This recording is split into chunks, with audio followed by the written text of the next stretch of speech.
I'm going to be watching this video. It's called 10 Rules You'll Break in Australia Without Knowing. So yeah, always interested to watch these kind of culture shock videos, but also one like this, if there's unwritten rules. I also like to see what Australians actually think of these, if they agree with all of them, anything you disagree with. You can tell me what you think about these. Let's check them out. There's a reason Australians can spot tourists from over 100 metres away. It's not the accent, it's not the clothes, it's the unwritten rules, like what you eat for dinner, or the particular way you like to say thank you, or even how you behave when someone says to you the word Onya. So these are the 10 secret rules that most tourists break without even realising it, and if you want to fit in and not get awkward stares like I did when I got here, then this is your cheat sheet. G'day neighbour. Shut up, you bomb.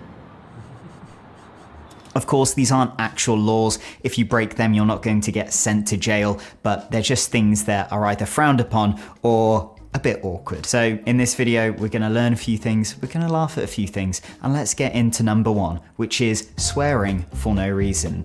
It has been a stereotype for decades now that Aussies, they will just throw out the most extreme profanity because that's what they do. That's the culture. You know, I've even mentioned in a previous video, don't be shocked when you hear swearing from Australians, and lots of Aussies were gracious enough to reply to that video, and they say, yes, some of us like to swear, but not all of us. I know this sounds like common sense, but let's be honest, if you're not from Australia, you do grow up with a Hollywood version of Australia, like the movie Australia. Welcome to Australia.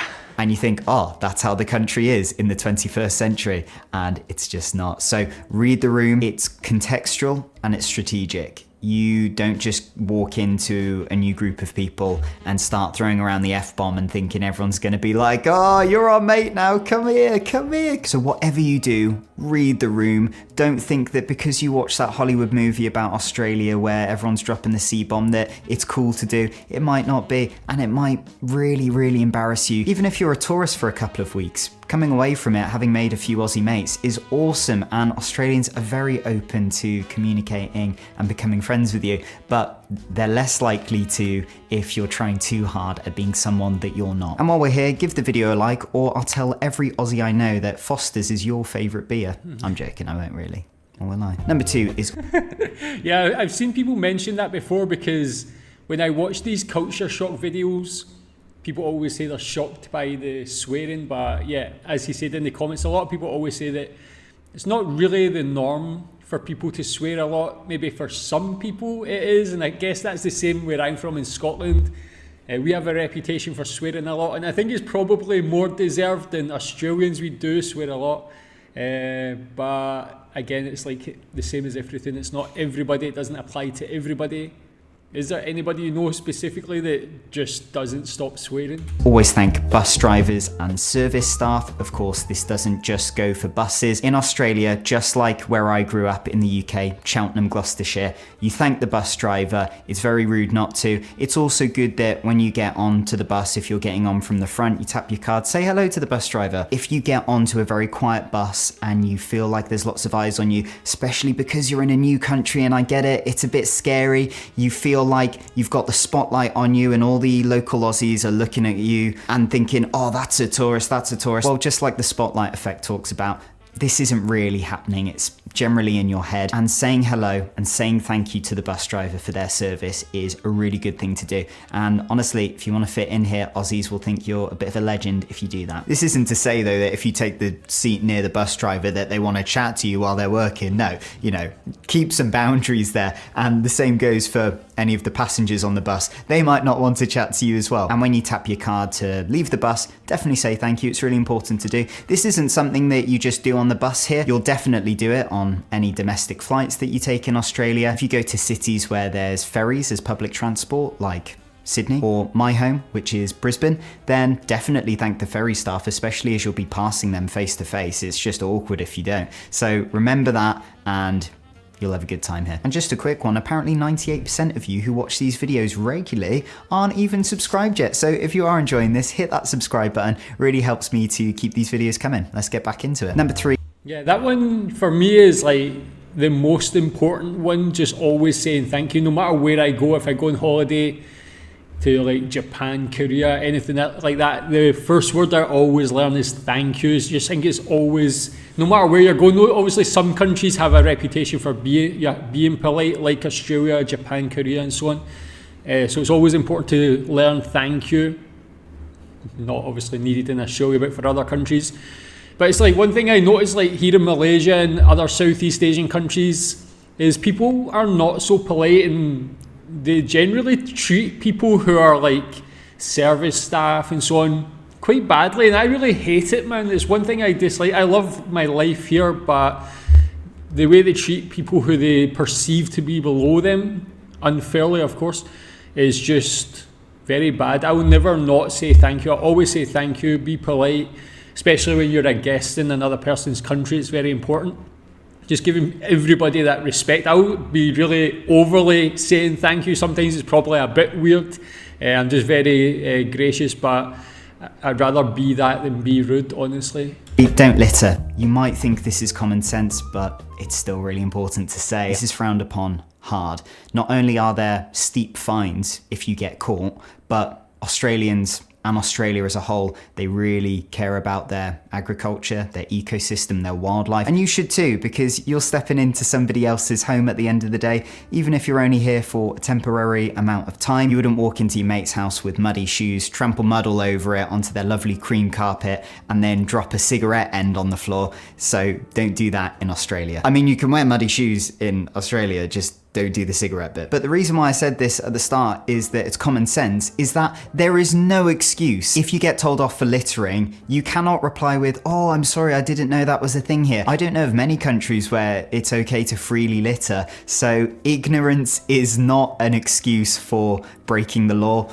Do not litter. And depending how brave you are, my best mate back in the UK, if he sees someone litter, he will go and pick up their litter, run over to them and go, oh, sorry mate, I think you've dropped this, and act completely innocent to witnessing them litter. And usually they get a bit embarrassed and they go, oh, thank you, and they take it back, and they do end up throwing it in the bin. Don't feel like you need to do that. You're not employed by the council to. So respect Australia and it will respect you. You put positive energy out there, you will get it back tenfold. Rule number 4, don't skip the sunnies. What I have learned from a previous commenter on a video is that when they went to their optometrist, they said to them, make sure that you wear sunglasses because otherwise it can cause cataracts, which isn't really something that you want. And the thing about Australia is it's in a part of the world where the UV is very, very high. It's not the same as in the UK where our UV on some days only gets as high as 1 or 2. No, in Australia it can get up to 13 or more. What I would highly recommend you do in the most convenient way possible in your environment to track the UV while you're in Australia. For example, if you have a smartwatch, I've got an Apple Watch, I have a tiny little complication dial in the corner that has the live UV. Basically, anything above 3 is you need to be more sun safe. Ideally, don't go outside, but I know we've all got lives to live. So if you do go outside, you need your sunglasses, you need your sunscreen, and ideally wear long sleeve clothing to protect you even more. It's really important that when you get a pair of sunglasses, make sure they are UV protected. They're not just a fashion statement, they will secure the longevity of your eye health for many years to come. Rule number 5, don't touch random plants. Now, I think it's common sense to not go around touching the animals, but also a lot of areas in Australia are protected. So if you go around picking plants up, Aussies aren't going to be very happy with you. I always learned when I was at school doing, camping trips and things like that, the teachers would always tell us the only thing you should be taking from a place you visit is pictures. Also, many plants in Australia that are horrible. Horrible in the sense of that they could hospitalize you. Visually gorgeous, visually stunning, but there's plants like the Gimpy plant, and you can find this plant all the way from northern Queensland right down to New South Wales, and basically it's a plant, it kind of looks a little bit like a UK stinging nettle, but with much larger leaves, and it has these tiny silica needles that when you touch them, it injects venom into your skin, and it is so painful. I say that as if I've experienced it. I've never touched that. As soon as I found out about this, I'm like, I'm never touching that in my entire life. Of course, there's many plants out there, like anywhere, that, you know, are completely harmless. But I just wanted to use the Gimpy Gimpy plant as a specific example of how dangerous the plants can be here. So when in doubt, hands off the flora. If you want a nice bunch of flowers, go to your local florist and then, you know, put a bit of money into the community. Now, I have to be honest, there were plenty of times here where I thought, maybe I'd never fit in.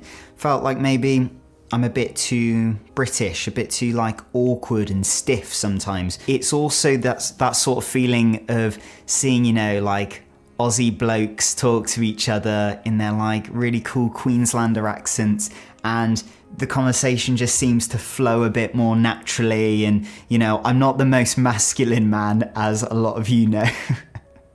If I'm being totally honest. So there were moments like that, but then I sit down with an Aussie mate. I sit down with, you know, Aussie relatives, or even like my mechanic who just did my service the other day, and they are so warm, they are so welcoming, and they're teaching me so much about not trying to force surface level small talk for the sake of, you know, looking polite, but actually connecting with someone on a down-to-earth level, being actually interested in someone. And to me, it just gets rid of all that social judgment that I have felt so heavily growing up in the UK, and you feel loved and appreciated here. I get this soppy in every video these days, what's wrong with me? But yeah, every mistake I have made here has never been met with hate or criticism.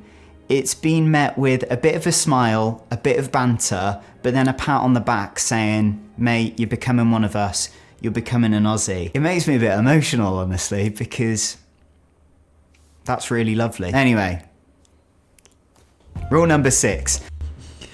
Just with regards to like the plants and that sort of thing and all these things you can touch that he was talking about there, but how do you deal with that with children? Because like my son's 5 years old, and if we're going out for a walk or something somewhere, he's touching everything. I really need to like stop him even when we're here, when we don't have plants that are dangerous, if you want to say it like that. But it's like always, you want to give them that independence and let them explore and do things. But if there's dangers, how do you deal with that with a child? Do you just not let them touch anything? Do you have to keep a close eye on them? Just let them live and learn and just touch things and just learn from that? What's the best thing? How do you deal with that in Australia?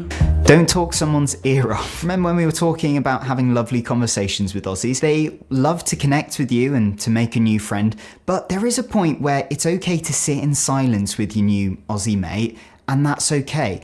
Don't fill the space with small talk about the weather, it's boring. That's something British people do, okay?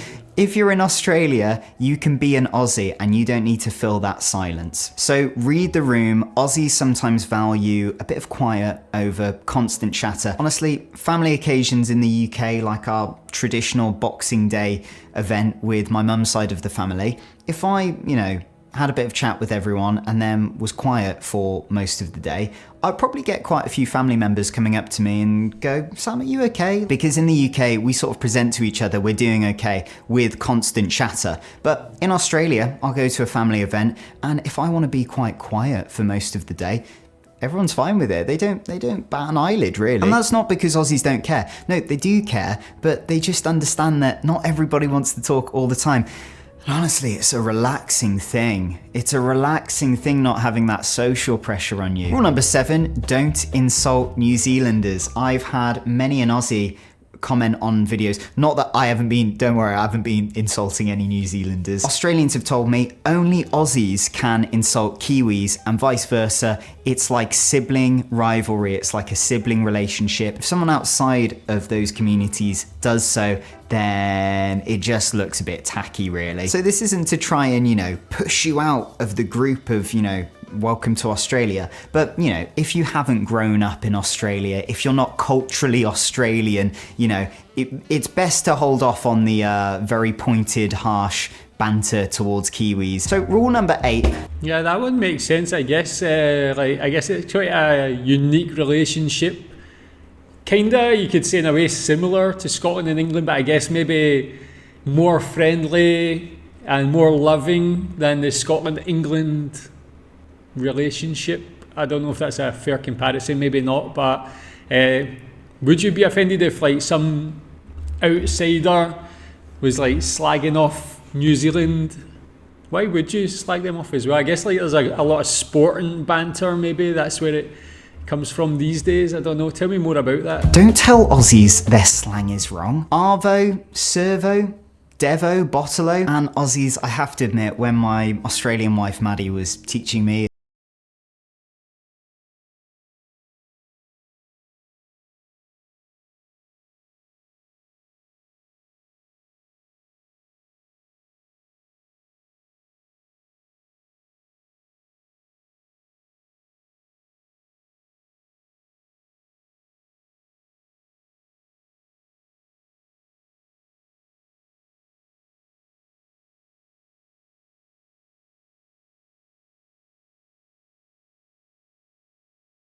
not hard. Rule number 9 is don't eat out super late. Not because it's a crime, but more so because you physically can't. I'm speaking specifically with my experience here in Brisbane.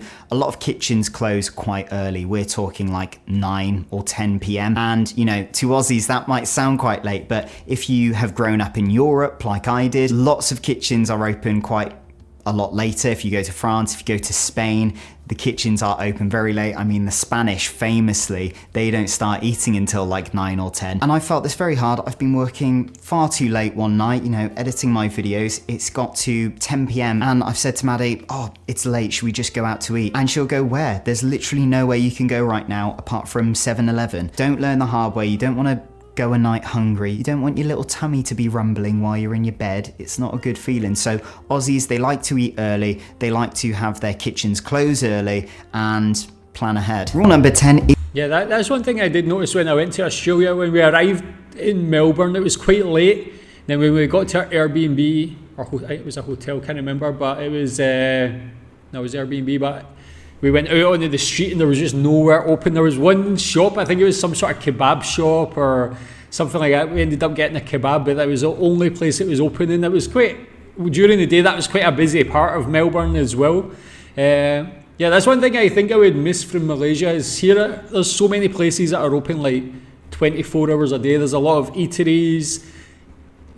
Most shops will open till 10 p.m. normally on average, but there'll be a lot that's open later.